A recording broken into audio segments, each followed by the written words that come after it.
Setting dulu.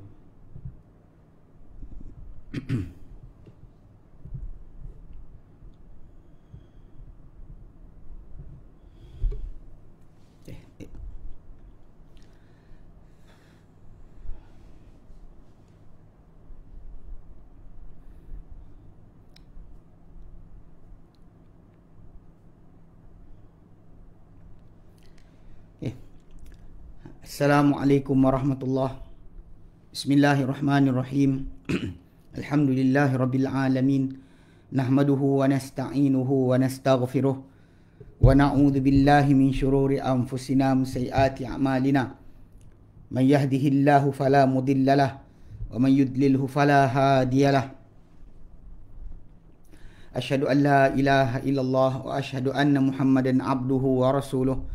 Allahumma salli ala Muhammad wa ala ali Muhammad kama sallaita ala Ibrahim wa ala ali Ibrahim wa barik ala Muhammad wa ala ali Muhammad kama barakta ala Ibrahim wa ala ali Ibrahim fil alamin innaka Hamidum Majid. Rabbi shrah li sadri wa yassir li amri wahlul 'uqdatam min lisani yafqahu qawli, amma ba'd. Alhamdulillah, kita bersyukur kepada Allah Subhanahu wa taala kerana dapat kita berkumpul lagi pada malam ni. Minta maaf lewat sikit tadi ada hal sikit lambat setup laptop. Okey, jadi hari ni kita syukur Allah Taala dapat jumpa lagi pada malam ni. InsyaAllah pada malam Jumaat seperti biasa kita akan ambil pada malam Jumaat berkaitan dengan fiqh. Macam mana kita pada hari Rabu, malam Khamis kita ambil berkenaan dengan tajuk tafsir atau Quran yang berkaitan pada hari ni, insya-Allah berkaitan dengan fiqh. Okay, jadi kali terakhir kita bincangkan itu kita dah masuk buku atau kitab kecil yang dikarang oleh Syekh Muhammad Amin Asy-Syanqiti, Muhammad Al-Amin bin Muhammad Al-Mukhtar Asy-Syanqiti rahimahullah, yang pengarang kitab Adwa'ul Bayan. Terkenal beliau dengan kitab berkenaan tafsir Quran dan Quran. Dan kita bincangkan pada kali terakhir pada minggu lalu pendahuluan buku ni, buku kecil ni. Dan juga dia punya perbahasan yang pertama itu berkaitan tauhid. Pasal dia sebenarnya dalam tajuk buku ni dibagi 10 contoh berkaitan dengan Islam agama sempurna. So maksud dia tak ada perlukan kepada yang lain bila mana Islam dah datang dengan tajuk-tajuk ni. So dia tak ada kekurangan langsung. Sebab dia pasal buku ni atau kitab kecil ni disusun semula hasil daripada permintaan hasil daripada ceramah yang beliau sampaikan dalam Masjid Nabawi berkaitan apa yang kerana diminta kepada beliau oleh Raja Morocco Maghribi yang datang ke Saudi. Dia nak mendengar daripada beliau tajuk tersebut. Jadi beliau rahimahullah telah bentangkan tajuk tentang Islam agama sempurna. Tajuk pertama tu yang kita ambil tentang tauhid dan semua sudutnya, boleh mengesahkan Allah Subhanahu Wa Taala dan memberitahu kepada kita tentang Allah Taala, apa yang berkaitan kewajipan kita mengenal Allah Taala daripada tiga sudut itu berkenaan dengan tauhid, mengetahui Allah Taala ni sebagai pentadbir atau Tuhan yang menjadikan dan juga menciptakan. Kemudian kedua berkenaan dengan tajuk bila Allah Taala mencipta dan menjadikan yang dia sustainer kepada alam ini, maka kita kena abdikan diri kepada dia saja. Dan kemudian yang terakhir kita beriman dengan Allah Taala, kita kenal Allah Taala itu dengan pada nama dan sifat dia. Kalau kita beriman dengan tanpa sebarang tamthil, kita iman dengan tanpa contoh, dan kita sucikan Allah Taala daripada sebarang keserupaan dengan makhluk dengan tanpa kita mengabaikan maksud. Itu yang pertama kita ambil. Alhamdulillah kita bincangkan, maksudnya relate kepada kita dengan Allah Taala. Sudut yang 20 sudut pertama itu berkenaan masalah Allah Taala yang menjadikan kita kena pegang itu sebagai asas. Kemudian kita dah tahu dia menjadikan kita, menciptakan kita, mengadakan segala-galanya, maka kita kena sembahnya dia. Dan apa yang abdian kiri kita kepada Allah Ta'ala, kita kena jaga berkenaan dua perkara, iaitu bila kita beriman dengan nama dan sifat Allah Ta'ala, kita tak ada contohkan dia dengan apa-apa contoh. So Allah Ta'ala tak boleh contohkan seperti makhluk. Kemudian dalam masa yang sama, kita sucikan Allah Ta'ala daripada keserupaan dengan makhluk, tidak kita abaikan sebarang sebarang kata-kata ataupun pemberitahuan yang diberitahu kita tentang dirinya. Iman dengan iman dengan tanpa tamthil kan, dan tanpa takwil, dan juga tanpa takwil, dan kemudian kita tanzih, sucikan Allah Ta'ala dengan tanpa ta'til, tanpa mengabaikan apa-apa sifat. So itu yang pertama. So hari ni kita akan bincang insya-Allah tajuk kedua. Mesti kedua dia 10 benda So kita ambil tajuk kedua. Kedua adalah persoalan yang kedua. Wal masalah tsaniyah itu adalah persoalan yang kedua, allati hiya al-wa'zu, yang ia adalah al-wa'zu, bimbingan ataupun peringatan. Sebab memang agama Islam datang, agama kasar Islam, semua agama datang sebagai peringatan, pemberitahuan dan juga amaran kepada pengikutnya berkenaan dengan kehidupan mereka ni adalah sementara dan sebagainya. Jadi maksudnya secara asasnya memang agama datang untuk itu, menyedarkan mana-mana makhluk yang penganut ni supaya membetulkan keadaan diri mereka agar bertepatan dengan kehendak Tuhan yang ciptakan. So dekat sini dia kata al-wa'zu, bimbingan. Dia kata faqad ajma'al ulama wa ada anna Allah Ta'ala lam yunzil minas sama'i ila al-ardi, lam yunzil minas sama'i ila al-ardi wa'izan akbar wala zajiran a'zam min wa'izatil muraqabati wal ilm. Dia kata setelah sepakat para ulama ke atas bahawa Allah Ta'ala tidak menurunkan dari langit ke bumi sebarang pemberi peringatan atau pemberi bimbingan, tidak juga pemberi amaran yang lebih besar. Pemberi bimbingan yang terbesar dan juga pemberi amaran yang teragung berbanding bimbingan ataupun peringatan berkenaan dengan pengawasan dan juga ilmu. Pengawasan ini Allah Ta'ala punya pengawasan ke atas kita, dan ilmu Allah Subhanahu Wa Ta'ala, iaitu wahya, dan dia adalah ayulahizal insanu anna rabbahu jalla wa ala raqibun alaihi, iaitu bahawa perlulah menyedari memerhatikan seorang manusia itu bahawa Allah Ta'ala mengawasi ke atasnya. Allah Jalla wa ala, Tuhan dia, mengawasi ke atasnya.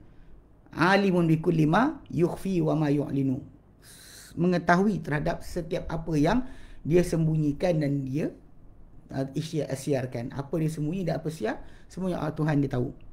Ini sebenarnya benda paling besar. Kalau kesedaran kita sebagai seorang mukmin, kita sedar Allah Ta'ala mengawasi kita, maka itu yang paling besar patut kita jaga, menyedarkan kita, memberitahu pada kita untuk membaiki diri kita.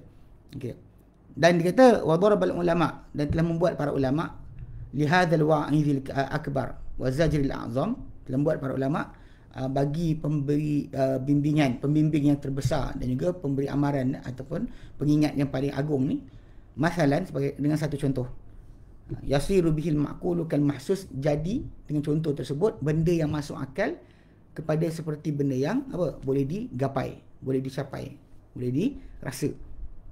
Qalu, mereka berkata, para ulama kata, lau faradna malikan, kalau kita katalah kita mengatakan, kita andaikan, malikan safakan lidima, ada seorang raja yang menumpahkan terhadap darah, memang dia so kuat tumpahkan darah. Qatalan lirijal, pembunuh terhadap semua lelaki.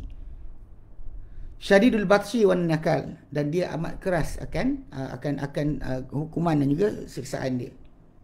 Bila dia buat kan, kekerasan dia dan juga hukuman dia amat keras.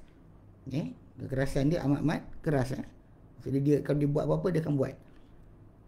Sayyafuhu qa'imun ala ra'sihi, dan dia punya tukang pedang dia, penjaga pedang dia, diri di hadapan dia. Wanithu mabsus, wanithu mabsutun, dan kain hamparan, kulit hamparan untuk pemancung. Dia nithu tu dia kain yang dibentang, kulit yang dibentang di hadapan pada tempat pemancung, tukang pancung kepala, bentang dah akan dia punya kain, dia punya kulit tu. Dia kata wasaifu yaqturu daman, dan pedang ketika tengah menitik darah. Mana raja tu memang kerja dia tengah bunuh orang, dan memang depan mata kita perbuatan terjadi. Wa haula dzalikal maliku banatuhu wa azwajuhu, dan di sekitar di sekeliling malik raja berkenaan, al-malik banatuhu wa azwajuhu, ada anak-anak perempuan dia dan ada isteri-isteri dia. Dia raja yang ganas kan, tengah bunuh orang, keliling tu tengah dia punya tukang bunuh semua ada, algojo dia ada. Tapi dalam masa sama keliling yang hadir adalah anak perempuan dia dan isteri dia, anak-anak dia dan isteri dia. Soalan dia adalah ayakhtu fil bal, adakah boleh terlintas dalam jiwa, dalam dada manusia, ayyahum ma'ahad, bahawa boleh berkeinginan ahadun sesiapa minal hadirin, di kalangan orang yang hadir, bariyatan secara biri batin dengan sebarang rasa, dengan rasa, aunai li haramin min wanati dzalikal malik, atau cuba untuk mencapai sebarang benda yang haram terhadap anak-anak perempuan raja tersebut, wa azwajihi, dan juga isteri dia, wa huwa alimun binazirin, wa huwa alimun bihi nazirun ilaihi, dan keadaan dia tahu tentang raja tersebut, dan juga dan raja tu pandang kepada dia. Boleh tak dia rasa nak jeling-jeling ke kiri kanan? Kata anak perempuan dia cantik sekalipun, takkan orang tu akan buat? Dia kata la, tidak. Dia kata wa kalla, dan tidak sekali-kali. Wallahu walillahil mathalul a'la, tapi Allah ada contoh terbaik. Allah ada contoh yang terbaik. Pasal raja ni tadi dengan keadaan tadi, tapi kita kena ingat benda ni supaya kita faham saja, bukan kita nak buat contoh kepada Allah Ta'ala untuk menyamakan. Cuma nak kata perasaan yang patut kita ada di hadapan raja tersebut yang sedang membunuh, dan bersedia untuk membunuh. Boleh tak kita ada keinginan untuk melintas jeling-jeling kepada anak dia dan isteri dia yang berada di sekeliling dia, dan keadaan dia macam tu? Dia kata pasti tak boleh kan, pasti tidak akan layak. Dia kata takkan orang tu rasa macam tu. Bal, dia kata bahkan kanal hadirin kanu yakunu khaifina khadi'atan qulubihim. Dia kata bahkan, dia kata setiap yang hadir ketika tu depan raja berkenaan, depan raja macam tu kan, bahkan seorang semua yang hadir pasti dalam keadaan ketakutan dan juga tunduk akan hati mereka.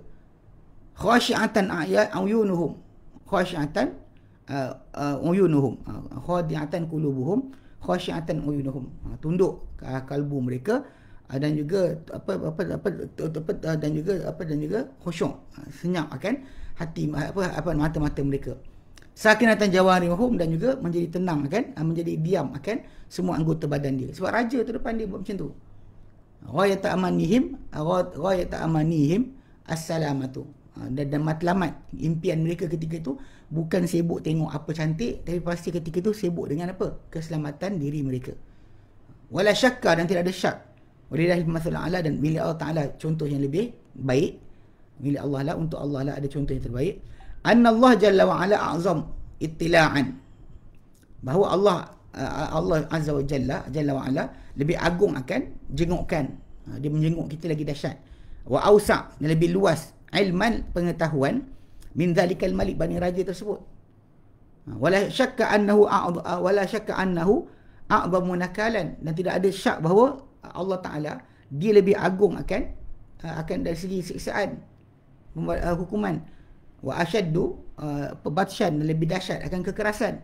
Wa afza'u azaban, dan lebih teruk akan azab. Itu semua jelas Allah Ta'ala lagi dahsyat daripada raja tersebut. Tapi ni kat sini masalah dia. Okey, kita mungkin tak dapat perasaan yang sama. Sebab raja tadi kita nampak, Allah SWT kita tak nampak. Tapi nak kena fahamkan sekarang dekat sini binaan sebenar pada diri kita nakkan menjadi lebih baik. Kita patut rasa Allah Ta'ala memandang kita dan mengetahui tentang keadaan kita setiap waktu. Bahkan Allah Ta'ala punya hukuman dan juga siksaan lagi dahsyat daripada mana-mana raja ataupun penguasa yang zalim di muka bumi ini. Allah Ta'ala tidak zalim, tapi Allah Ta'ala maha berkuasa ke atas kita dengan apa saja.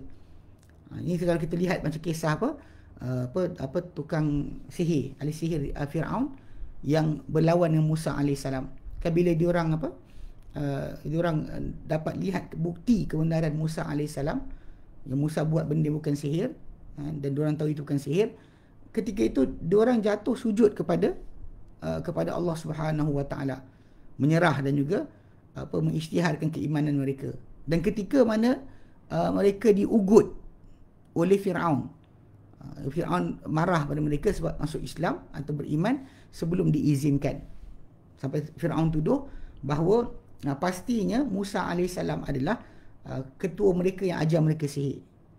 Tapi bila diugut kan ahli sihir tu kan, kerana ketakutan mereka, Allah pandang mereka lagi dahsyat daripada ketakutan mereka terhadap Firaun. Bimbang mereka kepada hukuman Allah Ta'ala lagi dahsyat bimbang pada Firaun. Maka diorang kata pada Firaun, iqdi ma anta qad, buatlah apa kau nak buat. Inna ma taqdi hadhihi hayatid dunya, engkau hanya boleh putuskan kehidupan di dunia ini saja. Bahkan ada yang dari ayat lain Allah kata, mereka kata pada Firaun, lan nu'thiraka ala ma ja'ana minal haqq, kami takkan lebihkan kau ke atas apa datang kepada kami daripada kebenaran. Wallazi fatarana, dan kami takkan lebihkan ke atas siapa yang cipta kami. Engkau tak lebih. Itu beza sebab pengetahuan dah datang. Dan di muka bumi, wahimamuhu fi ardihi maharimuhu, dan taman larangan, pasal Allah Ta'ala ni raja segala raja, dan taman larangan Allah Ta'ala di muka bumi dia adalah perkara-perkara diharamkan olehnya. Walau alima ahlu baladin anna amiral baladi yusbihu aliman bikul ma yafa'aluhu bil lail labatu khaifin. Dia kata kalau sekiranya mengetahui akan penduduk sebuah negeri bahawa pemerintah negeri ataupun pemerintah penguasa negeri, dia kata menjadi bangun pagi besok tahu dengan setiap apa mereka buat pada waktu malam. Ni mungkin benda ni kalau mungkin dirasakan oleh sebahagian daripada orang tinggal negara komunis lah. Negara komunis dulu memang macam tu keadaan. Ketakutan, semua orang takut apa yang diketahui oleh polis-polis rahsia. Tapi nak ceritakan sekarang, kalau masyarakat tu tahu yang penguasa negeri, pemerintah negeri mengetahui besok pagi akan tahu apa mereka buat pada waktu malam, pasti mereka bermalam dalam keadaan ketakutan. Wa taraku jami'al manakir, dan mereka pasti tinggalkan segala kemungkaran-kemungkaran, khaufan minhu, kerana bimbangkan terhadapnya. Ini macam contoh simple dia, macam dekat mana? Dekat Singapura. Oleh kerana kamera CCTV tu bersepah seluruh kawasan, banyak tempat, maka diorang nak keluar ni nak buang sampah pun takut. Cerita kelakar kan. Kalau kita buat benda tu tanpa pengawasan, orang kata tak ada civic lah, banyak manusia ramai tak dikawal, orang kata tak ada civic sebagainya. Tapi bila orang pergi kat Singapura dan benda tu berlaku, diorang tak tahu, orang yang luar ni mungkin tak tahu dah, rakyat Singapura akan tahu tentang di mana dia ada CCTV dan sebagainya. So diorang akan ketakutan lah. Nak buat benda fikir CCTV ada, nak buat benda je fikir CCTV ada, saman akan datang. Jadi kita sekarang ni sepatutnya fikir tentang Allah Ta'ala punya pengawasan ke atas kita lebih daripada pengawasan manusia ke atas kita. Itu benda sepatutnya berlaku, itu sepatutnya yang jadi. Sebab tu Allah Ta'ala maklumkan berkenaan dengan dia khabir, alim, kan, sami' basir. Dia mengawasi ke atas kita dengan pengetahuan, tahu apa dalam hati kita. Semua tu untuk memaklum pada kita tentang kedudukan dia. Kalau itu kedudukan dia, maka kita patut lebih bimbang tentang pengawasan dia terhadap kita. Okey. Wa qad bayyana ta'ala anna al-hikmata allati khalaqal khalqa min ajliha hiya ayyabtaliyahum. Dan Tuhan telah menjelaskan Allah Ta'ala bahawa hikmah yang dia ciptakan ciptaan dari kerananya, dia kata adalah untuk menguji mereka. Kenapa Allah Ta'ala nak test mereka, ayah tabirahum, untuk membuat penilaian ke atas mereka. Macam surah Kahfi ayat ke-7, ayyuhum ahsanu amala, siapa di kalangan mereka lebih baik amalan. Dalam awal surah Hud, bukan setakat ni, kalau kita buka dalam surah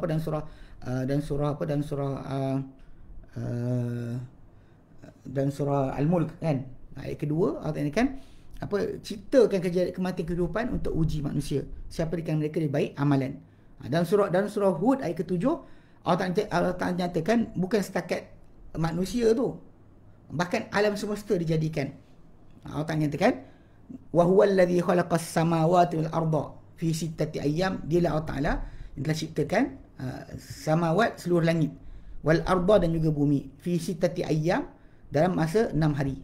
Wa kana arsyuhu 'alal ma', dan ketika diciptakan langit dan bumi itu, Arasnya di atas air. Arasnya di atas air. Kita tahu kalimah, tak tahu cara. Ini di antara dalil yang mematahkan hujah kepada golongan Ahbash ke golongan Asy'ariyah ke sesiapa yang kata Allah Taala ada Allah Taala ada tanpa bertempat. Sebab dia sebutkan berkenaan dengan tajuk langit dan bumi ni.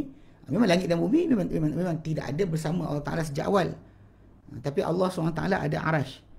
Dia sebagai raja, segala raja, dia ada singgahsana arash yang amat agung. Disebutkan berkenaan dia adalah Tuhan arash yang agung, yang besar, yang hebat, yang disebut dalam hadis Nabi perbandingan berkenaan dengan besarnya arash tu tak ada bandingan dibandingkan langit dan bumi ni. Tak ada bandingan dengan langit dan bumi. Bahkan berbanding kursi berbanding dengan arash tu adalah seperti mana satu bulatan kecil dicampak di tengah padang pasir. Cerita besarnya arash. Jadi bila sebut tu, memang dalam ayat ni pun datangkan dia ciptakan langit dan bumi dalam masa 6 hari. Dan ketika diciptakan langit dan bumi tu, arashnya di atas air. Okay. Kenapa dia bagi tahu kepada kita benda ni? Dan kenapa dia jadikan langit dan bumi dalam masa 6 hari? Liyabluwakum ayyukum ahsanu amala, untuk dia uji kamu. Siapakah di kalangan kamu lebih baik amalan? Sama, ini bukan setakat cipta kita, bahkan cipta langit bumi ni untuk menguji kita. Ya. Dan dia tak kata dalam ujian dalam ni, walam yakul, Allah tak kata ayyukum aktsaru amala, siapakah di kalangan kamu lebih banyak amalan. Dia kata lebih baik amalan, lebih elok amalan. Tak kata lebih baik, lebih banyak amalan. Bukan untuk banyak, tapi untuk lebih elok, lebih baik. Sebab untuk uji. Okey. Bukan untuk masalah pembanyakan, tapi pengelokan. Dan dalam firman kan macam kita sebutkan tadi, wa qala fil mulk, dia kata dalam surah Al-Mulk, alladzi khalaqal mauta wal hayata liyabluwakum. Dia Allah Taala yang ciptakan kematian dan kehidupan untuk uji kamu. Ayyukum ahsanu amala, siapakah di kalangan kamu lebih baik amalan. Wa huwal azizul ghafur, dan dia Maha perkasa lagi Maha mengampunkan, memberi keampunan.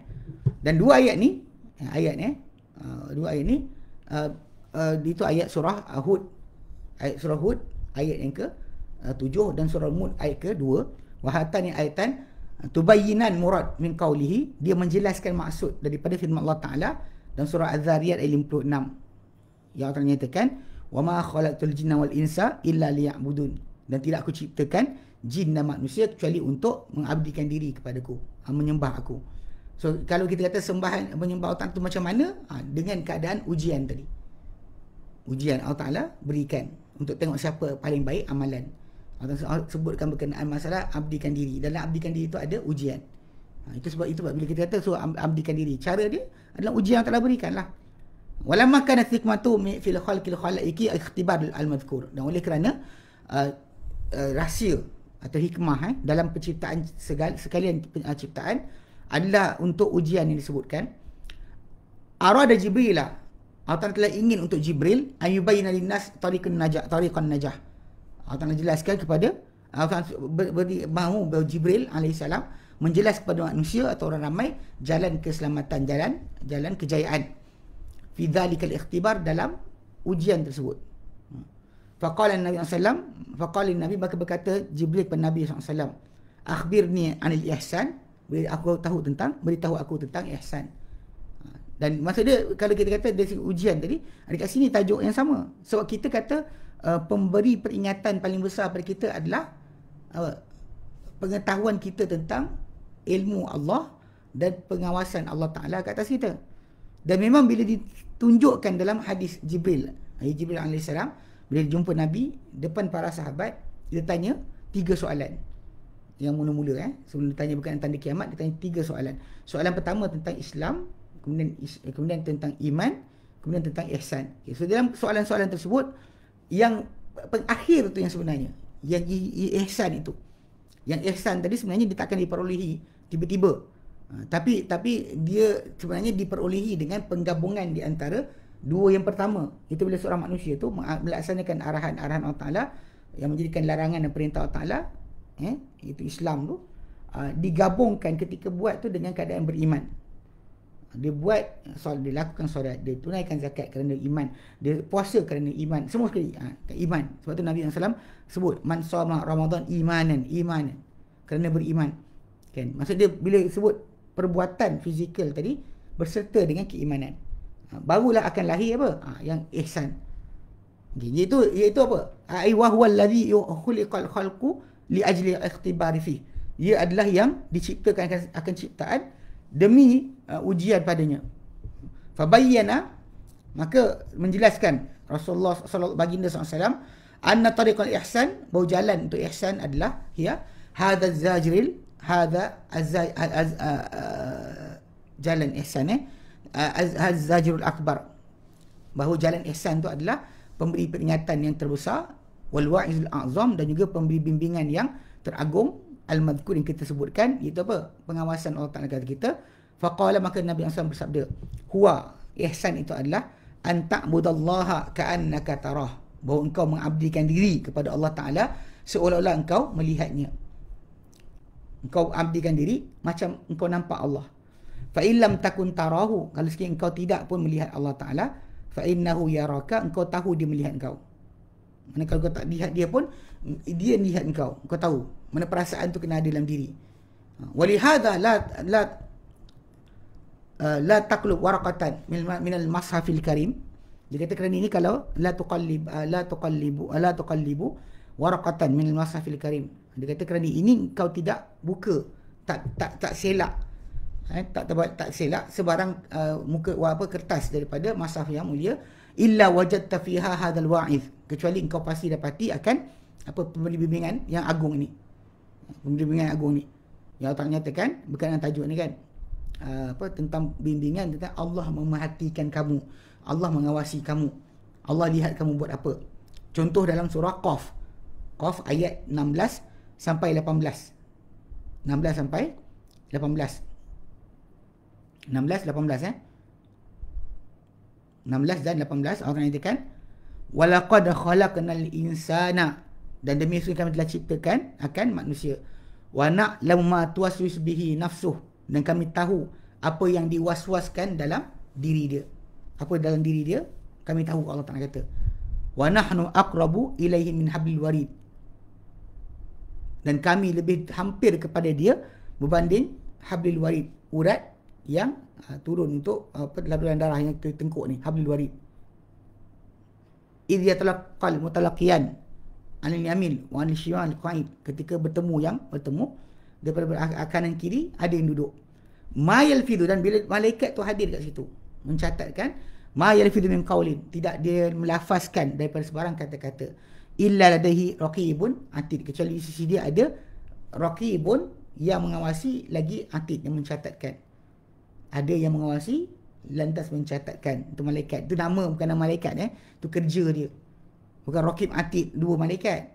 Dua malaikat yang tentang tentang harian kita disebut dalam hadis Nabi SAW. Dalam yang kita ada dua malaikat yang mencatatkan amal, disebutkan macam tu. Cuma masalah masalah malaikat itu serentak berada, ataupun malaikat tu datang pagi dan petang. Berdasarkan ikut pada hadis Nabi SAW, malaikat yang salin amal kita pada waktu malam akan turun pada ketika petang. Yang salin amal kemudian dia akan naik ketika subuh. Dan malaikat yang salin amal kita ketika siang akan turun ketika solat subuh, dan kemudian akan naik ketika asar. Solat asar dia akan naik.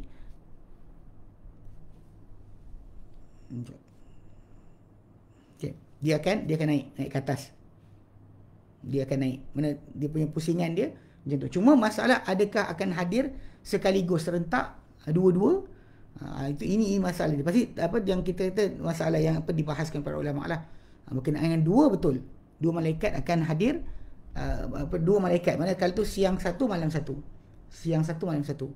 Lepas tu kalau andai kata berkenaan dengan pencatat tu, sebenarnya dia bukan malaikat tu dalam bentuk macam tu. Macam ada yang kita dikatakan ada yang pertama tak ada satu, ada dua. Itu pendapat pertama lah. Pendapat kedua kata memang dua lah, sebab saksi diminta kepada kita sekurang-kurangnya untuk penyaksian dua saksi. Dua saksi sekurang-kurangnya bagi satu perkara-perkara yang kita buat. Kita pendakwaan mahkamah ke, penyaksian mesti dibawa sekurang-kurang dua orang. Jadi untuk amal kita laksanakan, yang mencatatkan kita punya amal sebagainya, dua malaikat. Allahu a'lam. Tapi pentingnya memang ada, dan tidak melafazkan manusia tu apa dilafazkan, kecuali ada malaikat yang mengawasi lagi mencatatkan. Lagi bukan dan. Dia mengawasi lagi mencatat. Dia mengawasi lagi mencatat. Itu kaedah dia. Jadi dengan sebab itu kita kata, dan memang Allah Ta'ala letakkan, dan bukan, okey, bila Allah Ta'ala letakkan pada kita malaikat yang mengawasi, dia bukan kerana Allah Ta'ala lemah untuk mengetahui apa kerja kita, tapi ia adalah nak tunjukkan kebesaran dia punya kerajaan. Macam malaikat datang yang silih berganti menjaga salin amal, soal jawab kubur, jaga neraka, jaga syurga, kemudian apa yang tiupkan roh, yang doakan untuk rezeki kita, yang bersiar menyampaikan kepada Nabi SAW akan salam dari umat baginda. Semua malaikat ni banyak untuk tunjukkan kebesaran kekuasaan Allah Ta'ala. Sebab macam kita, kalau kita kata seorang tu orang tu kaya kan, manusia ni kaya, tapi kaya manusia ni tidaklah sebesar kekayaan mana, unless kita dengar macam ni, dia ni kaya sangat. Macam mana kaya? Kaya. Saya kata macam mana kaya? Dia kata kaya macam mana? Tukang dia punya rumah tu, maid dia punya banyak, pembantu rumah dia banyak, tukang beli sayur seorang, tukang tukang potong sayur seorang, tukang beli ikan seorang, tukang potong ikan seorang, tukang goreng ikan seorang, tukang cedok nasi seorang, tukang masak nasi lain, tukang hidang lain. Kalau kita baca macam ni kan, punya banyak servant yang dia ada, itu menunjukkan kebesaran kekayaan yang dia ada. Allah Ta'ala beritahu kepada kita tentang para malaikat, bukan nak mengatakan dia perlu para malaikat untuk melaksanakan atau pencatatan amal tu. Bukan Allah Ta'ala tak tahu apa yang dibuat oleh manusia tadi. Bahkan Allah Ta'ala boleh, bila mana ada manusia yang tak nak mengaku depan Allah Ta'ala perbuatan dia ditanya kepada dia apa dia buat, dia tak nak mengaku. Bila tak nak mengaku, Allah Ta'ala dia tak nak saksi malaikat dan sebagainya, Allah Ta'ala jadikan badan dia bercakap. Macam surah Yasin kan, al-yawma nakhtimu ala afwahim, dan pada hari berkenaan kami kunci ke atas mulut mereka, wa tukallimuna aydihim, dan berkata kepada kami tangan mereka, wa tashhadu arjuluhum bima kanu yaksibun, dan akan menyaksikan kaki mereka dengan apa mereka kerjakan. Kaki dia punya saksi. Semua, hatta kulit kita. Surah Fussilat kan Allah Ta'ala nyatakan kulitnya kan bersaksi ke atas manusia tersebut. So basically kalau untukkan perlu pada saksi, Allah Ta'ala, malaikat tak ada pun Allah Ta'ala boleh tegak ke hujah ke atas kita. Tak ada Rasul pun Allah Ta'ala akan datangkan dengan bukti yang lain. Tapi untuk menjadikan kepada kita ni tidak ada sebarang dakwa-dakwi, ataupun kata tak tahu, ataupun kata tak berpeluang, ataupun kata tak dapat diberikan sebarang hidayah, maka Allah Ta'ala hantar kepada kita semua penyebab untuk hidayah, dan Allah Ta'ala beri kepada kita semua alasan. Dan bila dia tahu apa dalam diri kita, dan dia tahu awasi apa perbuatan kita, tak ada terlepas dari kita satu benda pun. Macam bila kita kata saya tak pernah tahu, mana saya tahu benda ni ada ke tidak? Ini jawapan biasalah orang berikan bila diperingatkan, dia kata saya tak tahu pun benda ni salah. Jadi bila cakap yang tu kan, Allah Ta'ala tahu dalam hati dia tahu ke tidak? Sebab tu nanti badan dia sendiri boleh bercakap. Sebab tu kena ingat masalah para malaikat mencatatkan amal bukan maksud Allah Ta'ala tidak mengetahui akan apa yang dibuat oleh manusia tersebut. Okey. Allah Ta'ala nyatakan dalam surah Al-A'raf ayat ke-7. Allah Ta'ala nyatakan falanakussanna 'alaihim bi'ilmin wa ma kunna ghaibin.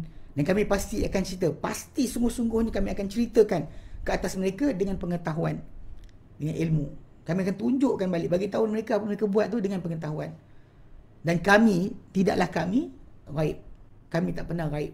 Ke atas pengetahuan kami ke atas hamba kami. Tidak perbuatan yang mereka buat kami tidak pernah ghaib. Kami tidak pernah ghaib. Wa ma kunna ghaibin. So apa yang Allah Ta'ala, apa yang kita buat, kita lakukan, semuanya Allah Ta'ala suruh malaikat catatkan, dan Allah Ta'ala sendiri mengetahui dengan pengetahuan dia yang maha agung, tak pernah terlepas kan. Macam dia kata, bahkan Allah Ta'ala tak lupa. Pengetahuan Allah Ta'ala, wa ma kana rabbuka nasiya, dan Tuhan kamu tak pernah lupa. Allah Ta'ala mungkin tangguhkan pada kita tentang apa yang kita lakukan, kita buat, tapi Allah Ta'ala tak pernah abaikan. Benda itu tadi tercatat di sisi Allah Ta'ala, tertulis, tercatat, tersimpan. Dan bahkan para malaikat kan, turun naik mengkhabar kepada Allah Ta'ala tentang amal perbuatan kita. Ada yang pemberitahuan secara harian, itu pagi dan petang. Tapi malaikat naik petang, atau malaikat turun pagi, malaikat tu naik balik, maka Allah Ta'ala tanya, macam mana kau datang, hamba ku buat apa, engkau balik, hamba ku buat apa. Kalau kita solat, dan malaikat kata tidak, aku datang dia solat ya Allah, aku balik pun dia solat. Dan kalau sekiranya ketika dia datang itu subuh, ataupun dia balik itu asar, itu kalau yang siang lah. Dia datang ditanya, maka kalau kita solat, dapat jawapan solat lah. Makluman tu datang. Kemudian kalau sekiranya kita tidur. Tidurlah, dapat jawapan tidurlah. Itu ada yang harian untuk setiap kita. Semua kita ada catatan harian. Betul, kadang kita bimbang dengan manusia ni, takut manusia tahu, takut manusia tengok, takut manusia sekian. Kita tak dia rasa takut Allah Taala. Ini ada masalah sebenarnya. Jiwa kita tak betul. Sebab manusia ni kalau dia perhatikan perbuatan kita, tengok kepada kejadian apa kita lakukan. Kalau kita tahu aib mana sekalipun apa yang terjadi. Namun begitu sebenarnya benda tu akan boleh lupa pun. Orang akan lupakan. Orang akan benda tu tinggal kenangan sahaja, tidak lagi menjadi perkara yang yang perlu diingati. Akan jadi macam tu satu masa nanti. Tapi di sisi Allah Ta'ala lagi kita bimbang. Sebab hukuman di sisi Allah Ta'ala, maklumat itu ada hukuman ataupun ganjaran. Ada balasan kebaikan, ada balasan keburukan. So Allah Ta'ala nak uji kita. Kejadian kita di dunia untuk diuji. Sebab tu bila kita gagal ujian tadi, telah tercatat. Kalau kita berjaya ujian pun kita dicatatkan. Sebab tu kebimbangan patut jadi kepada apa yang Allah Ta'ala punya pengetahuan berbanding manusia. Orang takut sangat diawasi oleh WHO lah, dia takut diawasi oleh oleh Dajjal lah, oleh sistem dunia, tapi tak takut pada pengawasan Allah Ta'ala. Kenapa? Kan? Lebih takut kita pada Allah Ta'ala. Sebab WHO dia nak buat apa sangat pun pada kita. Sebab kita dah pegang. Macam pada kelas malam kan kita sebut tentang tawakal kan. Hasil tawakal kita jadi berani. Kita jadi seorang yang berani. Bukan berani kutuk orang, maki orang, kata orang bodoh. Itu bukan cerita dia. Bukan berani sama orang pun. Itu bodoh juga. Yang betul dia adalah manusia ni, dia jadi berani. Tak pernah bimbangkan celaan manusia yang lain ke atas apa yang diikuti pada Allah Subhanahu Wa Taala. Tak bimbang. Sebab kalau dia bimbangkan dia sibuk tentang orang kata apa dan sebagainya, dia lupa sebenarnya Allah Ta'ala punya kedudukan lagi besar, patut diagungkan. Allah lebih patut. Fallahu aku antakhsyah. Allah Ta'ala lebih layak untuk kamu takut. Maksud Allah Ta'ala tak benar kita takut manusia lebih takut Allah Ta'ala. Kenapa kita nak takut manusia lebih takut Allah Ta'ala? Sedangkan dalam tajuk konsep tawakal kan, bila Nabi SAW ajar pada Ibn Abbas kan dia kata wa'alam, ketahuilah, kepada Ibn Abbas Nabi kata annal ummata, bahawa seluruh umat ini law ijtama'u ala an yanfa'uka bi syai'in, jika mereka bersepakat untuk memanfaatkan kamu dengan sesuatu perkara, jadikan kamu paling kaya ke, paling handsome ke, paling bijak ke, semua berpakat ajar, berpakat tolong bedah kepala kita sebagainya untuk jadikan kita cantik elok. Allah kata la yanfa'uka illa bi syai'in qad katabahu Allahu lak, mereka takkan boleh memanfaatkan engkau kecuali dengan sesuatu yang Allah telah tentukan untuk engkau. Allah tulis, itulah kadar mereka dapat buat pada engkau. Walau ijtama'u, mereka berhimpun, seluruh umat ini berhimpun ala an yadurruka bi syai'in, untuk mudaratkan kau dengan satu perkara. Mudaratkan untuk apa saja. Tak kira lah kita hilangkan duit kita ke, buat apa sekalipun, kan, hilang anggota badan kita ke, cuba untuk rosakkan kita. La yadurruka, mereka tak boleh rosakkan kau atau mudaratkan kau illa bi syai'in qad kataballahu alaik, melainkan dengan satu benda, dengan sesuatu yang telah orang tuliskan ia ke atas engkau. Yang itu saja mereka boleh buat. Rufiatil aqlab, telah diangkat pena ketentuan. Wajufatis suhun, telah kering lembaran ketentuan. So kita nak bimbang apa? Sebab tu kalau anda kata pengetahuan manusia tentang kita, apa benda sangat boleh buat. Tapi yang kita patut bimbang adalah pengetahuan Allah Ta'ala ke atas kita. Bila kita menaikkan, kutuk orang, maki ustaz, maki orang ulama, kata ulama makan gaji dan sebagainya, kita kena lagi takut kat situ. Kita tuduh orang dengan tanpa bukti. Kita baca konspirasi yang kita ada, kita kutuk orang pula. Lepas tu kita rasakan kita hebat, berjaya mendedahkan kebodohan orang ramai. Pelik juga kan? Tapi masalahnya kita buat pada manusia tak bimbang tentang pengetahuan Allah Ta'ala. Sibuk takut WHO kawal kita. Sebab tu kena ingat, kawalan Allah Ta'ala tu lebih, atau pengawasan Allah Ta'ala tu lebih besar. Fallahu ahku an takhsha, Allah lebih layak kamu takut, bukan takut manusia. Manusia boleh buat apa dia boleh buat ikut kadar ruang Allah Ta'ala berikan saja. Yang kita patut bimbangkan adalah masalah macam mana nanti Allah Ta'ala punya pengetahuan ke atas kita. Sebab pengetahuan Allah Ta'ala ke atas kita, pengawasan Allah Ta'ala ke atas kita, ada hukuman untuk siksaan dan ada ganjaran kebaikan. Suatu bimbang di situ lebih besar. Bimbang manusia tahu, takut orang tahu. Kita takut manusia tapi tak takut Allah Ta'ala. Ini pelik lah, sebab Allah Ta'ala kata kami tak pernah gaib terhadap apa dibuat oleh manusia ni, apa dilakukan oleh hamba-hambanya. Allah tak pernah gaib. Tidak pernah tidak Tahu baik. Dan Allah nyatakan dalam surah Yunus. Surah Yunus ayat ke-61. Ayat ke-61 Allah nyatakan, "Wa ma yakunu min sya'nin wa ma tatlu minhu fil Qur'an." Dan tidak ada terjadi daripada sebarang urusan, dan tidak juga apa yang kau baca daripada Al-Quran. Wala ta'maluna min amalin, dan kamu tak buat amalan sebarang, tak amal sebarang amalan, tak buat sebarang amalan. Tidak ada terjadi sebarang urusan, tidak juga yang kau baca daripada Al-Quran, tidak juga yang kau amal sebarang amalan, illa kunna alaikum syuhuda, melainkan kami ke atas kalian menyaksikan. Idh tufiduna fi, ketika kalian bergelumang ataupun laksanakan benda berkenaan, masuk dalam amalan tersebut. Wa ma ya'zubu an rabbika min mithqali dzarratin fil ardi wala fis sama, dan tidak terlepas daripada Tuhan engkau sebarang walau seberat dari benda yang seberat zarrah. Zarrah ni semut kecil yang merah. Semut kecil merah yang merayap, kita perasan walau sebesar itu pun. Ada kata zarrah ni atom, tak, terjemahan yang salah. Terjemahan betul adalah zarrah ni binatang kecil yang tak perasan pun. Kita tak perasan pun benda kecil yang pada badan kita. Ataupun ada kata habuk, debu yang ditiupkan, kalau tepuk kan ke lantai, keluar debu naik. Yang habuk-habuk yang berterbangan ketika cahaya matahari masuk, nampak, itulah zarrah. Okey. Tidak ada walau sebesar, dan tak terlepas dari Tuhan engkau walau sebesar atau seberat zarah pun. Seberat zarah di bumi, tidak juga di langit. Wala asghara min dhalika, dan tidak lebih kecil dari itu. Wala akbara, dan tidak lebih besar, illa fi kitabim mubin, kita telah tercatat dalam kitab yang nyata. Mana amal kita buat, sebarang benda kita laksanakan, huruf yang kita baca, mana dekat sini dua sekali, mana daripada gambaran daripada ayat Yunus 61 ni, surah Yunus 61, dua sekali, mana baik dan buruk. Keadaan ke, kan, yang dibaca daripada Al-Quran ke, ataupun amalan dilaksanakan ke, ketika kita sibuk dengan benda tersebut, Allah Ta'ala tahu. Allah Ta'ala tahu. Bahkan Allah Ta'ala ingatkan pula, dia kata dengan tajuk amal tadi, dia beritahu sekecil mana pun, hatta kalau benda itu sebesar ataupun zarrah, ataupun lebih kecil dari itu, di langit dan di bumi, takkan terlepas daripada Allah Ta'ala walaupun sikit.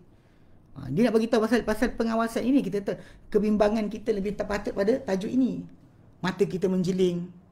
Kadang-kadang kena ingatkan kadang-kadang kat kelas pengajian kan, perempuan biasa tak jaga masalah pakaian. Dia kalau nak buat style tegas boleh je, perempuan duduk belakang tabir. Tapi nanti marah pula, tak nampak muka ustaz. Tapi cerita dia sebenarnya benda ni kadang-kadang muka ruang fitnah. Bila kadang-kadang saya tengok macam kelas-kelas tentu kan, benda kadang-kadang student tak pakai stokin. Yang lelaki kita nampak lah, yang kita toleh-toleh muka tu kita terperasan lah. Yang perempuan tak pakai stokin pun ada. Sedangkan tak pakai stokin sama macam tak tutup kepala.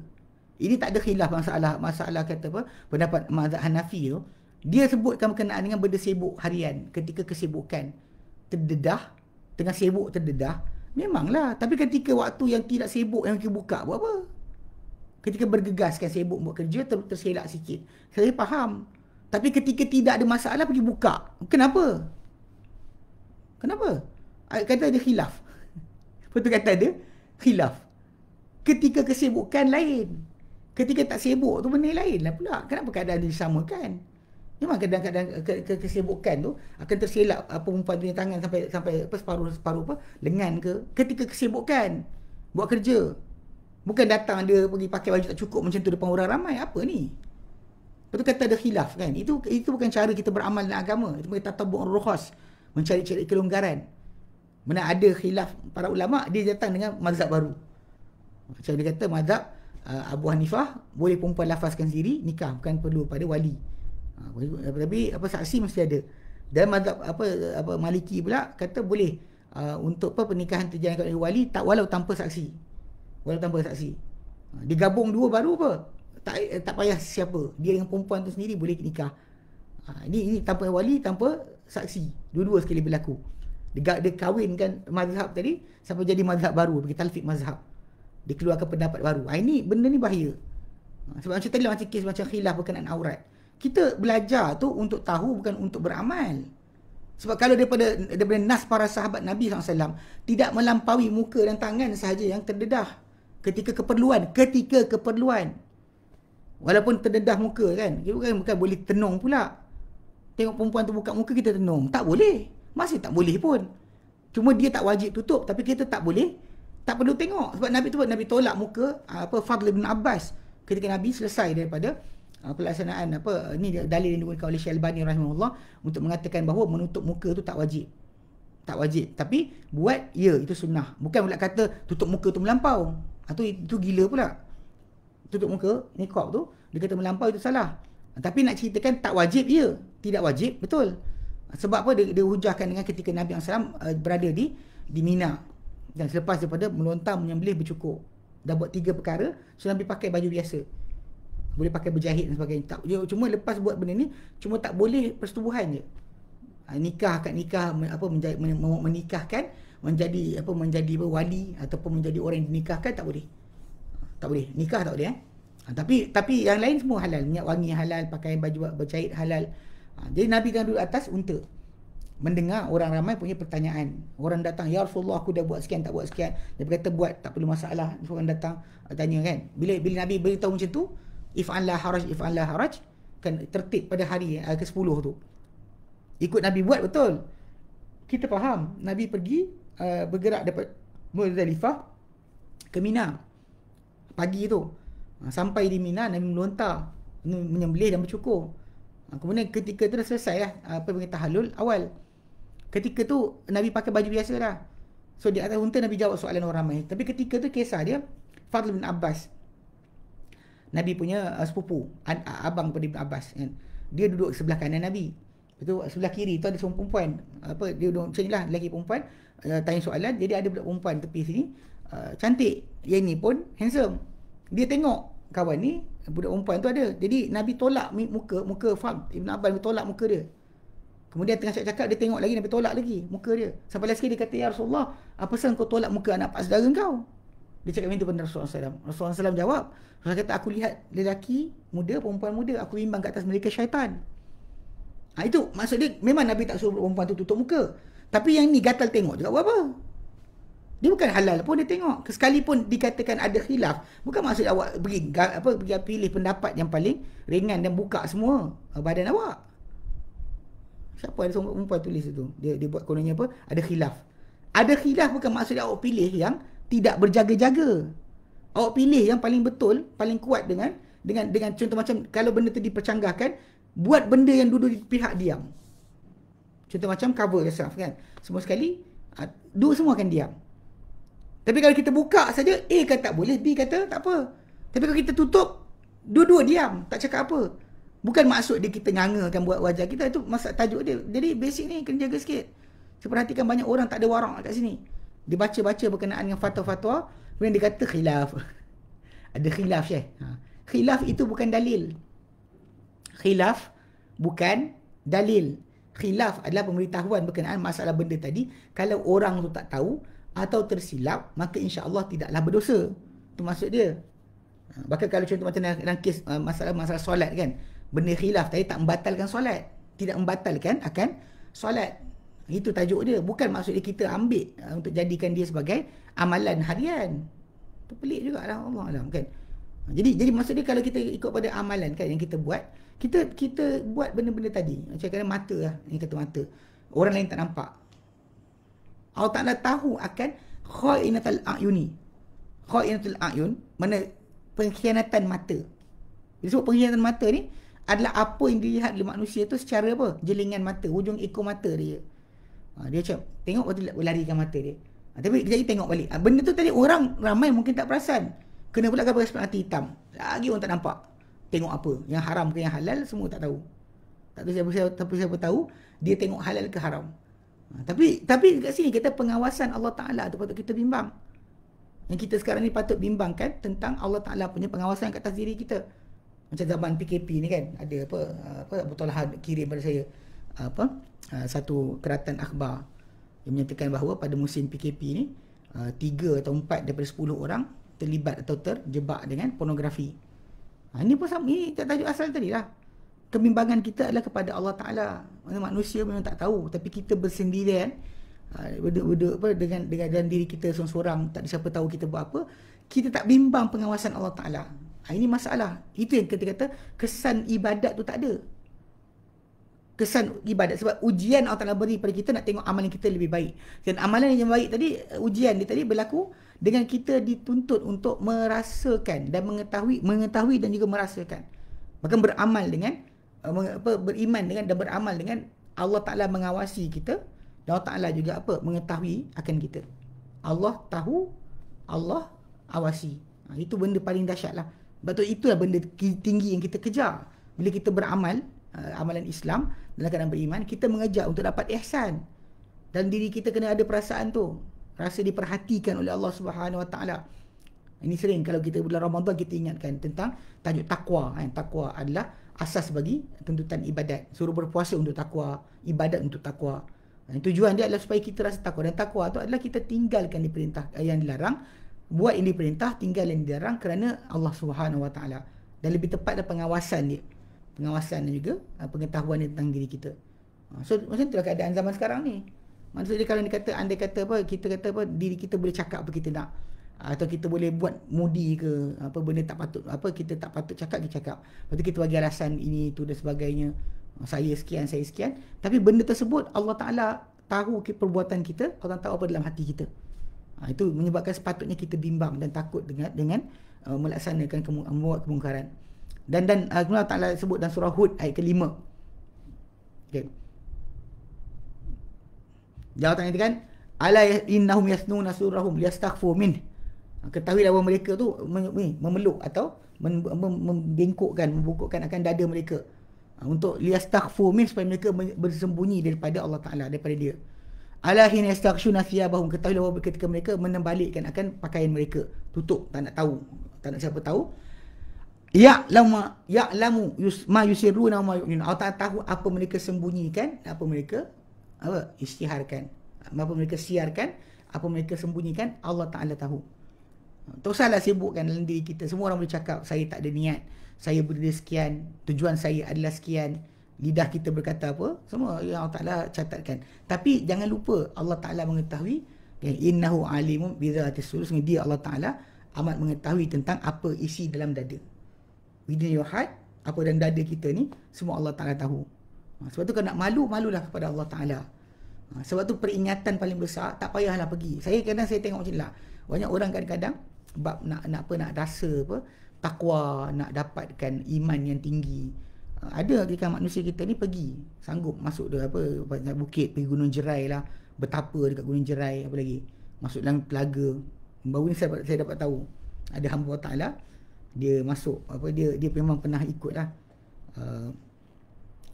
siri perubatan Islam punya, perawatan Islam punya pertubuhan, something lah, ada nama pertubuhan tu, dia ikut. Kemudian cerita kelakar dia, saya tak pernah tahu sangat dengan dia datang kelas-kelas belajar biasa, nampak. Tapi last sekali baru ni dia buka, dia open kat saya, dia cerita waktu saya pergi Paya Terubung, dia cerita kat saya tentang apa benda yang dia pernah buat lah. Boleh ikut satu pertubuhan ataupun satu badan pengubatan Islam kononnya.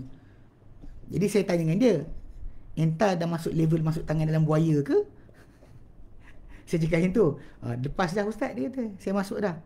Tapi dia cerita lah, dia kata sebenarnya bukan setakat buaya tu.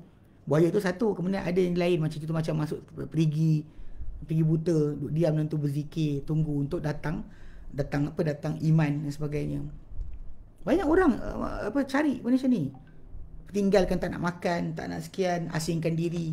Yang dirasakan dengan perbuatan tadi, peningkatan iman akan terjadi. Tapi problem sebenarnya adalah yang dituntut dari kita ni sebenarnya daripada benda harian kita. Amalan kita, solat kita yang harian, puasa kita, kita boleh puasa sunat kan, kita solat sunat tambahan, yang itu dah cukup sebenarnya untuk memberikan ingatan pada kita. Sebab yang besar kita perlu tahu daripada semua sekali perbuatan kita harian kita ni, dari ibadat Allah Ta'ala tuntut dari kita, larangan Allah Ta'ala perintahkan kat atas kita, impose kat atas kita, Allah Ta'ala letak kat atas kita amaran dan larangan, itu dah cukup. Patut kita rasa Allah Ta'ala perhatikan kita, kita tahu Allah Ta'ala awasi kita, rasa penghatian Allah Ta'ala kepada kita pergi mana, semuanya Allah Ta'ala awasi kita punya perbuatan, ataupun tahu apa dalam hati kita. Bukan setakat perbuatan kita luaran, hati kita pun Allah Ta'ala jenguk. Itu dah cukup dah untuk menjadikan kita bertakwa. tanpa perlu masuk hutan, tanpa perlu pergi ambil ilmu kebatinan daripada agama bukan Islam. Dan saya tengok ada seorang doktor Muslim, dan dia sanggup kan, dia sebut guru dia pandit sekian. Selain daripada ni, guru yoga, menjadi guru spiritual. Jadi ini masalah pasal umat Islam ni. Agama Islam dah sempurna, tak perlukan kepada yang lain untuk jadikan kita manusia terbaik. Kalaulah kita kata bahawa sikap atau kebaikan umat Islam itu berlaku pada akhlak dia. Actually memang orang kata, banyak orang kutuklah kata umat Islam ni inilah pengotor lah apa sebagainya. Sebenarnya kata-kata berkenaan adalah kata-kata yang dibina di atas kebencian pada agama. Sebab kita umat Islam ni, kita akan menghina umat Islam yang lain atas dasar kononnya tak lebih baik daripada Jepun ke, tak lebih bersistem berbanding Eropah ke. Ini benda yang tak betul, tak patut dilafazkan oleh seorang Muslim pada Muslim yang lain. Sebab Nabi kata bihasbi minasyarri, madailah seorang manusia itu dengan kejahatan atau keburukan, ayahkir akhahu, bahawa dia memandang hina pada saudaranya yang Islam. Dia tak boleh pandang macam tu. Sebab betul mungkin Allah tak jadikan ketidaksempurnaan pada orang berkenaan kan. Tapi tidaklah benda itu membawa kepada masalah kita mengagungkan yang kafir kata Muslim. Contoh, lebih baiklah, lebih sekian dan sebagainya kan. Ini betul umat Islam tu lagi baik. Sebab tu saya ingat bila Ahmad Didat rahimahullah, dia pernah sebut, dan dia asal India tapi tinggal di Afrika Selatan. Keluarga dia asal daripada India. Tapi nak ceritakan bila dia debat, dia pernah sebut, dia kata, we Muslim are the most charitable person in the world. Mana paling charity, orang Islam. Paling suka menyumbang harta, orang Islam. Paling sekian, orang Islam. Lepas tu dia sebut satu benda, dia kata, we Muslim are the most hygienic people in the world. Personal hygiene, I mean, dia kata kami orang Islam ni adalah manusia paling hygiene, paling bersih. Personal hygiene, ikut pada ni. Tanya ke sesi soal jawab, aku akan jawab. Dia claim benda tu depan khalayak orang-orang Eropah, orang Amerika Syarikat. Ketika dia cakap macam tu, tak ada seorang pun di kalangan orang kafir bangun dan kata kau cakap macam ni, tapi macam ni sebenarnya yang jadi. Tak ada seorang bangun. Tapi kita mungkin dengar daripada mulut Muslim yang lain mengatakan orang Islam lagi dahsyat daripada orang kafir cakap. Ahmad Didat claim, dia kata we Muslim are the most hygienic people in the world. Kami Muslim orang paling hygiene. Tanya ketika sesi soal jawab, aku jawab pada korang. Tak ada seorang pun dalam debat-debat Ahmad Didat, tak ada seorang pun bangun. Ni benda kena jaga sikit. Saya perhatikan betul-betul. Sebab kita ni dalam Allah Ta'ala beri pada kita kan. Saya pernah ada kata kepada saya, dia kata kenapa nak solat kalau sekiranya saya tak yakin. Dia mu'alaf. Why should I pray? Dia kata, if I not convinced. Saya katakan, dia praying is not because you are convinced. You pray to be convinced. Saya kata, awak solat untuk supaya awak yakin. Bukan tunggu yakin baru solat. So, dia tak faham. Dia kata macam mana? Saya kata macam ni contoh dia. Okay. Dalam masyarakat dunia sekarang ni, umat Islam kan, daripada umat Islam yang hampir 2 bilion, tak minum arak, tak berjudi, tak berzina. Yang ada bangang tu ada 2-3 orang lah. Yang duit lebih, duit sekian sebagainya, berjudi. Itu ada. Dalam ramai tadi ada. Tapi majoriti Muslim tak mencuri, tak minum arak, tak berjudi, tak berzina. Semua benda-benda ni ada benda yang dikatakan dosa dalam segi morality, umat Islam tak buat. Yang buat tu percebisan yang buat lah, yang majoriti ni yang ramai. Tak buat. Okay. Tapi apa punca tak buat? Contoh macam arak kan, kita di Malaysia ni, penguasaan tentang arak tak ada pun. Tapi orang Islam kita tak nak minum arak. Kau dengar ada alkohol, nampak alkohol dia lari. Sekarang alkohol bukan punca arak. Bukan arak tu bukan alkohol bukan arak. Minuman yang diminum untuk memabukkan tu, itulah arak. Adapun kalau ada alkohol saja, bukan jadi arak lagi. Belum lagi arak. Contoh macam orang tu makan tapai makanlah. Tapi tapai tu makan kerana untuk manis je, dan memang ada alkohol. Ada fermentation berlaku, ada penampaian berlaku, maka ada alkohol. Cuma kadar dia bukan untuk mabukkan diri. Tapi kalau untuk beli tapai untuk mabukkan diri, kenapa bang? Beli tapai banyak, nak mabuk, okey. Maka haram lah walaupun tak mabuk. Walau tidak mabuk pun haram. Tujuan dia untuk mabukkan diri. So, kalau kita faham dekat situ, memang secara asalnya, kan, umat Islam kita paling. Jadi, saya kata dengan dia, 2 bilion, almost 2 bilion kata. Kenapa tak nak minum arak? Saya kan boleh beli je. Dia kedai gogok lah, apa masalah dia? Kenapa tak nak minum? Okay, ini tajuk dia. Tajuk ni saya kata, ini benda yang tak ada pada masyarakat bukan Islam. Dia kata pasal pula. Saya kata contoh macam Amerika Syarikat pernah cuba haramkan arak for 12 years, 12 tahun. Amerika Syarikat haramkan arak. Zaman ni kalau kita panggil zaman prohibition, bermula 1919 atau 1920 sampai 1932. 12 tahun Amerika haramkan arak. Amerika dah haramkan arak. Bahkan dia orang letak arak tu haram dalam perlembagaan nombor 18. Diorang sebenarnya macam sekarang, diorang kalau dia kata kita umat Islam ni berjaya tak minum arak ni, diorang pelik. Tapi punca dia apa? Pasal kita ada ibadat yang kita buat. Saya kata pada budak perempuan tu, saya kata kita Muslim ni tak minum arak sebab tadi. Bahkan sepatutnya tak anaknya isteri, yang isteri tak ingkar suami, yang anak tak derhaka ibu bapa, yang orang takkan kotorkan persekitaran, yang dia takkan buang sampah merata-rata. Sepatutnya kerana proses pengawasan tu dah berlaku. Dia perlu ada dalam diri dia. Cuma kadang-kadang ada orang tu mungkin takut bab arak, tapi tak faham yang lain dia buat pun Allah Ta'ala akan hukum. Kan? Tengok benda haram pun Allah Ta'ala akan hukum. Cakap benda haram Allah Ta'ala akan hukum. Bukan hanya minum benda yang haram sahaja. Kan? Itu kena ingat. Allah Ta'ala akan hukum semua sekali. Sebab tu patutnya cukup dah, memadai dah. Bila Islam datang, macam yang dikatakan oleh Isa kan, alaihi salam, dalam Bible sampai sekarang tercatat kan, berkenaan dengan tajuk bila ditanya pada Isa tentang nabi, macam nak tahu nabi tu nabi betul, nabi palsu atau nabi betul. Isa alaihi salam jawab pada mereka dan diorang dapat jawapan tersebut. Jawapan dia adalah kan from the tree ye shall know them. Kan pasal good tree akan hasilkan good fruit. Dan bad tree akan hasilkan bad fruit. Dan daripada buah tu kamu akan kenal dia. Kamu kenal nabi tersebut melalui hasil ni. Dan sekarang ni hasil dah jadi. Almost 2 billion umat Islam tak minum arak pun, tak berjudi, tak berzina dan sebagainya. Bukan sebab penguasaan pun. Bukan sebab penguasaan. Tutup aurat, sibuk pakai tudung. Bukan sebab penguasaan. Tapi kerana apa? Kerana rasa malu kepada Allah Ta'ala di atas perbuatan itu adalah haram. Ini sebenarnya. Saya kata itu sebab kita solat. Untuk tambah pada diri kita menjadi mentambah yakin. Keyakinan diperolehi dengan amal. Keyakinan diperolehi dengan amal. Bukannya keyakinan itu diperolehi dulu barulah kita sibuk untuk jadikan diri kita ni baik melalui keyakinan yang kita dapat. Faham tak? Okey, jadi kita faham. Jadi nanti insya-Allah kita akan berhenti sini. Faham Jadi dan banyak lagi ayat Quran yang sedemikian kata Syekh Muhammad Al-Amin Asy-Syanqiti rahimahullah. Okey, nanti insya-Allah kita akan masuk nanti tajuk yang ketiga berkenaan dengan yang ketiga, Islam agama sempurna, iaitu perbezaan amal yang soleh dan amal yang tak soleh. Okey, tengok dulu soalan benda. Kadang-kadang soal betul pun ada, soal pelik pun ada. Jap. Okey. Okey, tak ada. Okey, jap.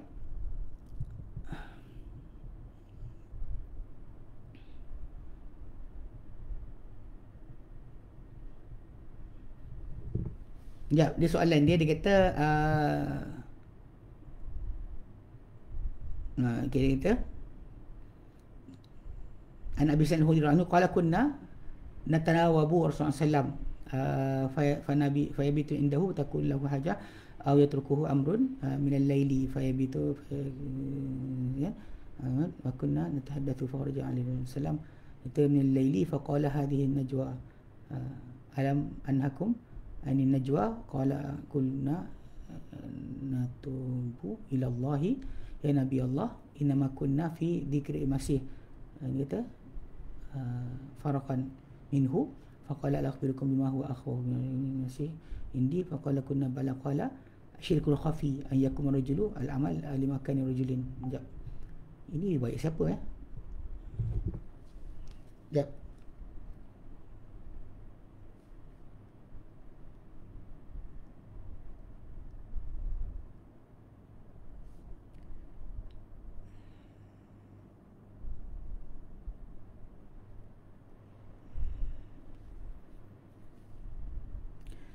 Okay, hadis ni dhaif. Hadis ni dhaif. Dia Musnad Ahmad 11252. 11252. Kita ada hadis lain lah yang kita Syikrul Khafi ni ada. Yang ni hadis ni dhaif. Tak sahih Baik. Okay, baik. Nanti kita berhenti sini. Nanti kita sambung kemudian insya-Allah. Saya harap apa yang disampaikan pada malam ni cukup Jadi maksud dia carilah peringatan daripada Allah Ta'ala tadi, daripada apa yang diturunkan kepada Allah Ta'ala kepada kita dah cukup. Dan dalam banyak-banyak benda Allah Ta'ala bagi kepada kita untuk jadikan kita mukmin yang baik, bapa yang baik, isteri yang baik, anak yang baik, seorang rakyat yang baik, pemimpin yang baik. Semua tu dah ada dah. Kepada apa? Kepada pemakluman pada kita tentang dua perkara, iaitu Allah Ta'ala mengawasi ke atas kita, dan Allah Subhanahu Wa Ta'ala mengetahui apa pada diri kita, tahu luar dan dalam kita. Itu dah cukup sebenarnya. Bila manusia itu faham, cukup dah untuk menjadikan dia seorang mukmin yang baik, seorang Muslim yang baik. Tak perlukan kepada ikut Hindu, ikut meditasi, masuk hutan, tak perlu cari ilmu-ilmu batin dan sebagainya untuk yakin kepada janji Allah Ta'ala dan berakhir dengan baru bertakwa. Tak ada. Takwa itu dibina dengan amal. Takwa itu dibina dengan amal ibadat dalam keadaan beriman. Okay? Baik. Wallahu a'lam. Wa sallallahu ala sayyidina Muhammad. Mana? Maksud hadis tadi apa? Hadis mana? Hadis yang atas tu. Hadis tu berkenaan dengan tajuk ni, tajuk tentang pada waktu malam Nabi Abu Sa'id Al-Khudri radhiyallahu anhu dengan para sahabat yang lain, diorang bergili-gili jaga Nabi. Jaga Nabi SAW, berkawal keliling Nabi. Ini sebelum turunnya ayat. Ini kisah ni kalau sahih terjadi sebelum daripada turun ayat surah Al-Ma'idah ayat yang ke-67. Lepas bila turun ayat 67 surah Al-Ma'idah, bila Allah Ta'ala kata wallahu ya'simuka minan nas, Allah lindung kau daripada manusia, maka Nabi suruh semua dia punya guard beredar. Dia kata Allah Ta'ala lindung dia. Ketika sebelum tu memang Nabi dijaga oleh para sahabat. So jadi bila mereka berbual, Nabi kata kepada mereka, tengah malam mereka berbual, Nabi kata, bukankah kalian dilarang daripada berbisik-bisik? Sebab kalau kita berbisik-bisik, dua orang, kita ada tiga orang, dua orang bisik tinggalkan seorang, tak boleh. Dilarang perbuatan tersebut. Kan? Jadi disuruh jangan kita ada perbuatan macam tu. Lepas tu bila diorang kata kami sedang bincang berkenaan dengan Al-Masih itu Dajjal. Al-Masih Dajjal tengah bincangkan. Lepas tu Nabi kata, ada benda aku lebih takut. Kan? Ke atas kamu banding Al-Masih, dia kata. Jadi apakah dia? Nabi kata ada syirkul khafi. Itu seorang tu beramal kerana kedudukan orang lain. Tapi cuma hadisnya dhaif, tidak sahih untuk dijadikan sebagai sandaran. Okey. Baik. Berhenti sini. Wallahu a'lam.